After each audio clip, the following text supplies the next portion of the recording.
We are on step 3 for how to build your homepage. And apologies now. My son is playing video games and my husband is on a Zoom. And so there's lots and lots of noise in the background. So I hope it's not too distracting for you. Here I am in my sandbox. And some of you guys have already built your home pages and you may want to keep them the way they are. This is kind of for people that are still writing me saying, I don't know where to start. And they don't have classes embedded yet into their course. So I'm going to create a new module in my sandbox. I am going to call this home page templates. I'm going to add this module. There it is right there. I'm gonna add 5 pages because I teach 1st through 5th, let's say. So I'm gonna call new first page, first grade homepage.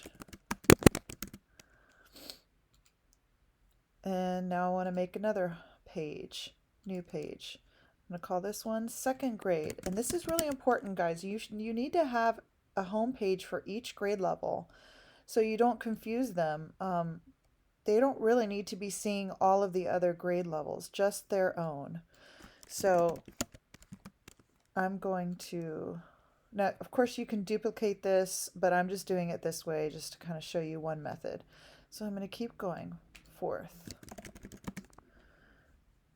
And the reason why I say you want each grade level to have their own page is because you don't want them clicking around and finding and accidentally doing a 5th grade lesson or something instead of a 1st grade lesson. So I know some of you guys are making those Google Slides and the Bitmoji things. Just make sure that your students know where they need to click, or create one for each grade level so it's not confusing and they're not going into the wrong lessons. So here we go. I have a page for each and I'm going to go in and it's going to be completely blank. All right, so I'm going to create my home page. I've already got all of my buttons and everything that I've made, and I have them organized in a desktop on my, in a folder on my desktop.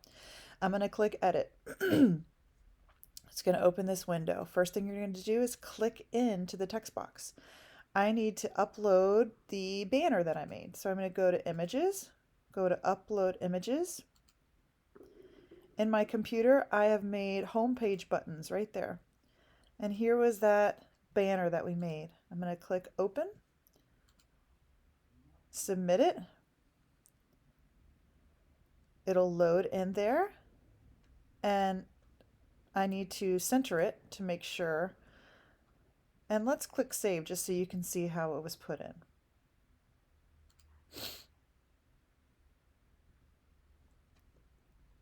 Okay, and that's perfect.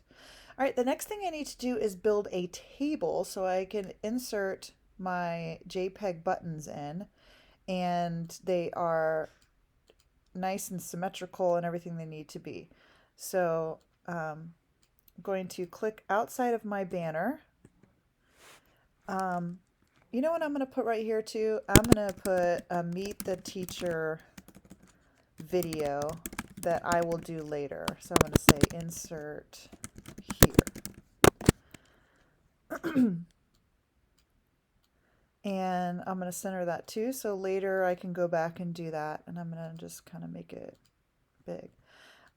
Also, before that, I want to say what grade level this is. So welcome to 1st grade music, or something like that. You could do all sorts of different things, however you want to make it look. So now I'm going to insert that table I was talking about so I can get the buttons in.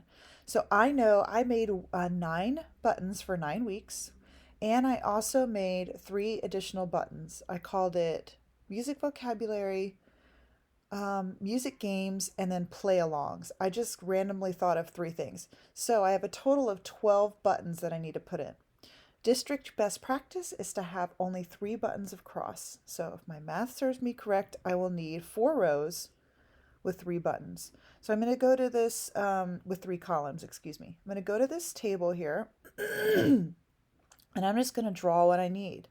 I said I needed 4 rows and 3 columns. So there it is. It's put right in there. And then I'm just going to start I'm going to click in each cell, this first cell here, and I'm going to start uploading the images I made. So I'm going to go to week 1, find that week 1 button. Here it is. I'm going to click open and I'm going to submit it. Excuse me. I'm so sorry. I've done a lot of talking. I'm going to go through and keep doing this for each one. Sorry. And I certainly don't want you to have to sit here and watch me do this for each one. So I'm going to stop the video now and I'll join you when I've put all of my buttons in and then show you what to do next.